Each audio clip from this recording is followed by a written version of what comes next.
નમસ્કાર દર્શકો, હું અસ્મિતા. તમે જોઈ રહ્યા છો એસએ ન્યૂઝ ગુજરાત. દર્શકો, આજે એસએ ન્યૂઝ ગુજરાતની ટીમ આવી છે કચ્છ જિલ્લાના ભુજ શહેરમાં.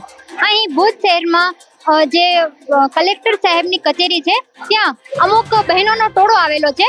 તો આપણી બહેનોને જ રૂબરૂ જઈને પૂછજો અને એમનાથી જાણકારી પ્રાપ્ત કરશું કે તેઓ અહીંયા શેના માટે આટલી સંખ્યામાં અહીંયા એકત્રિત થયા છે. નમસ્કાર. નમસ્કાર. તમારો પરિચય? મારું નામ અંકલ સવિતાબેન રમેશ છે. હું ભુજ અર્બન 1માં ગાંધીનગરી સબ સેન્ટરમાં આશા તરીકે કામગીરી બજાવું છું. અત્યારે ફેબ્રુઆરી મહિનાનો અમારો પગાર આવે એના પછીના કોઈ પણ ચૂકવણા થયા નથી. સરકારે આવડી બધી યોજનાઓ બહાર પાડી છે, જે છે નમો યોજના છે, PMEY યોજના છે, JSY છે ને ઓપરેશનની. આટલી બધી યોજનાઓ હોવા છતાં સરકાર બધી કામગીરી અમારી પાસેથી કરાવી લે છે, પણ કોઈ પણ યોજનાનું એક પણ ચૂકવણું થયેલું નથી. અને જ્યારે પણ રજૂઆત કરીએ છીએ ત્યારે કોઈ પણ અમને ધ્યાન આપતું નથી. અને શું રજૂઆત છે શું નથી એના માટે જિલ્લામાં જઈએ છીએ તો સર એમ કહે છે, CDHO સર કે આશાઓ જ્યારે જોઈએ ત્યારે અહીંયા ઝંડા લઈને આલી આવે છે. આશાઓ ઝંડા લઈને જાય છે, પણ તમારી કામગીરી ટાર્ગેટ પૂરા તો આશાઓ જ કરે છે. તમને આટલા બધા ઓનલાઈન જે કામ છે એના માટે અમારા ઉપર પ્રેશર આપવામાં આવે છે. અત્યારે NCD નું પ્રેશર આપ્યું છે, પાના આપ્યા છે. આશાઓ જાય છે, પોતાની ફરજ બજાવે છે, છતાં માર્ચ મહિનાથી કરી અને અત્યાર સુધીને એક પણ ચૂકવણો આશાને થયેલ નથી. અને ઘણા ચૂકવણા એવા છે જાણે નમો યોજના આવી માતા મરણ અટકાવવા માટે, તો આશાઓને જીકેમાં તરત ANC પાછળ દોડાવે છે. સવારથી કરી રાત સુધી આશા ત્યાં રોકાય, પણ આશાનું ચૂકવણું કરવું હોય તો આશાને ચૂકવવાની કોઈ પણ અધિકારી પૂછા કરતો નથી. TB ના કેસ છે, આશા શોધી આવે કેસ આપે આશાને, એનું પણ ક્યારેય ચૂકવણું થયું નથી. PMEY ફટાફટ ડોક્યુમેન્ટ આપો, આશાને દોડાવે, મિટિંગમાં આવી અને આશાને વઢી જાય. અને ચૂકવણા તો આશાનું કાંઈ નહીં, એટલે આશા ફ્રીમાં કામ કરે. અત્યારે જેટલી બી સરકારી ઓફિસો ચાલી રહી છે એમાં જેટલા અધિકારી બેઠા છે એ બધા ફ્રીમાં આવે છે. આશા પોતાના એરિયામાંથી એના ઘર જ્યાં એનું ઘર હોય ત્યાંથી એરિયામાં ફિલ્ડ કરવા જાય, એને ભાડા લાગે છે. અત્યારે કયો કર્મચારી છે પોતાનું બધું ઘરનું નાખીને જતો હોય? આ કામગીરી આશા કરી છે, છતાં આશાને કાંઈ પણ રિસ્પોન્સ કે ઇજ્જત આપવામાં આવતી નથી. આશાની મિટિંગ ભરાય ત્યારે આશાને વઢે છે, એનું નાક વાઢે છે અને આશાને કોઈ જાતની ઇજ્જત નથી. ઉપરથી CDHO સાહેબ કહે છે કે 5 રૂપિયાની આશાની વેલ્યુ નથી. આ શબ્દ CDHO સાહેબ કોની પાસે ને શું કામ બોલે એને પણ અમને એનો પણ નિવાડો કરી આપે, કારણ કે આ વેલ્યુ નથી શબ્દ ના બોલી શકે. અમે જવાના હતા પણ અમે નથી ગયા, પણ અમે અત્યારે કહીએ છીએ કે આ શું કામ બોલે છે, અમને એનો જવાબ પણ આપશું. બેન, જેમ તમે કીધું તમે આશા વર્કર છો, એટલે તમે આશા વર્કર એટલે કઈ રીતનું કામ કરો છો, કયા ફિલ્ડમાં? આશા વર્કર એટલે આરોગ્યની મૂળ પાયાની કામગીરી અમે કરીએ છીએ. અમારો કોઈ ચોક્કસ ટાઈમ જ નથી હોતો. ગમે ત્યારે અમને બોલાવવામાં આવે છે તો અર્બનમાં ન જઈએ તોય પણ વટે છે.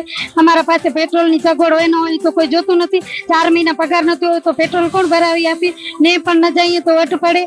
અને ફિલ્ડમાં પણ અમારી કોઈ પણ ANC હોય, સમજો પ્રેગ્નન્સી વાળી, તો ગમે ત્યારે જ્યારે પણ કે ત્યારે અમે 24 કલાક હાજર રહીએ છીએ એની સેવામાં. રાતે પણ અમને જવું પડે. અને સરકાર આમ તો આવડી મોટી મોટી વાતો કરે છે 2025માં કે અમે TB મુક્ત કરશું, તો TB નો જે 100 દિવસનો કેમ્પેન હોય છે અમે પૂરો વિસ્તાર અમે સર્વે કરીએ છીએ, એનું તો અમને કાંઈ પણ ઇન્સેન્ટિવ જ નથી. તો શું ફ્રીમાં આશા કામ કરે? ફ્રી શું આશા શું લાવારીસ છે? આશાના ઘરબાર નથી, છોકરાઓ નથી. અને અત્યારે 4થે મહિને પગાર દે તો કોઈ આશા ભાડા દૂધના કે અત્યારે સ્કૂલ ખુલી છે તો છોકરાઓના ફી ચોપડા, તો આશાઓને શું ઉપરથી ઉહાથી પણ એ લોકોની ઇજ્જત ખરાબ થાય આખો દિવસ દોડ્યા છતાં પણ. અને આશાની કામગીરી આટલી પાયાની છે તો એને એ પ્રમાણે રેગ્યુલર પગાર તો કરવો જ જોઈએ. તો તમે અત્યારે જે કલેક્ટર સાહેબ સમક્ષ અત્યારે તમારી મેઇન મતલબ શું રજૂઆત લઈને આવ્યા છો? તમે બધા પ્રશ્નો કીધા તો તમે સાહેબ સમક્ષ કે રેગ્યુલર અમારો પગાર થઈ જવો જોઈએ. ભલે પગાર તો અમારો સાવ નજીવો છે કે આટલી મોંઘારતમાં 4500 ફિક્સ પગારમાં કંઈ થાય નહીં, તોય પણ અમારું મેઇન ટાર્ગેટ એ છે કે અમે સ્વાર્થ સાથે ફરમાશ કરીએ છીએ, એટલે લોકોની સેવા પણ થાય છે, એટલે અમે આટલા પગારમાં પણ ટકી રહ્યા છીએ. છતાં પણ રેગ્યુલર પગાર તો મળવો જ જોઈએ. અને કેટલી બધી એવી જે છે અમારી યોજનાઓ જેનું ઇન્સેન્ટિવ અમને કહેવામાં આવે છે અમે લખીને દઈ દઈએ છીએ, છતાં પણ 12 મહિના સુધી થતું નથી. અને હમણાં 4 મહિના પગાર નહીં આપે એ લોકોને નહીં દેખાય, અને પછી પાછળથી આપશે ત્યારે એ લોકોને એમ થશે આશાનું શું આટલું બધું હોય, પછી એમાંથી અડધા કટ થઈ જશે તો અમને ખબર નહીં પડે.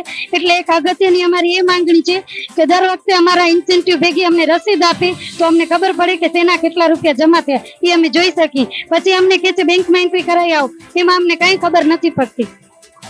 મેડમ, હું તમારાથી એક સવાલ કરીશ કે આજે તમે જે કલેક્ટર સાહેબ પાસે રજૂઆત લઈને આવ્યા છો, તો જે કલેક્ટર સાહેબ છે એમને તમને આશ્વાસન રૂપે શું જણાવ્યું?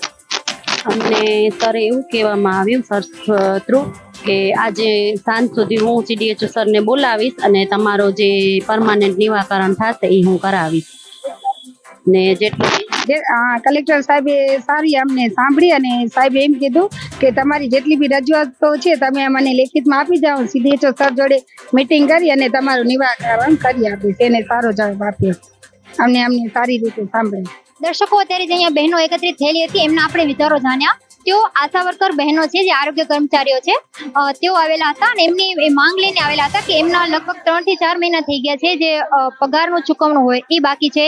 પછી જે માર્ચ એન્ડિંગમાં જે એરિયસ આવતું હોય છે એ પણ બધું એમનું કેટલું બધું અટકેલું છે, જેના માટે તેઓ આજે કચેરીઓમાં જિલ્લા પંચાયતની કચેરી છે, એ મોટી મોટી કચેરીઓમાં એ લોકો અવારનવાર 4 થી 5 વાર જઈ ચૂક્યા છે અને આજે એ લોકો અહીંયા કલેક્ટર સાહેબને મળીને રૂબરૂ આવેદનપત્ર આપવા આવ્યા હતા કે એમનું જેટલું બની શકે એટલું વહેલું જલ્દી ચૂકવણું કરવામાં આવે.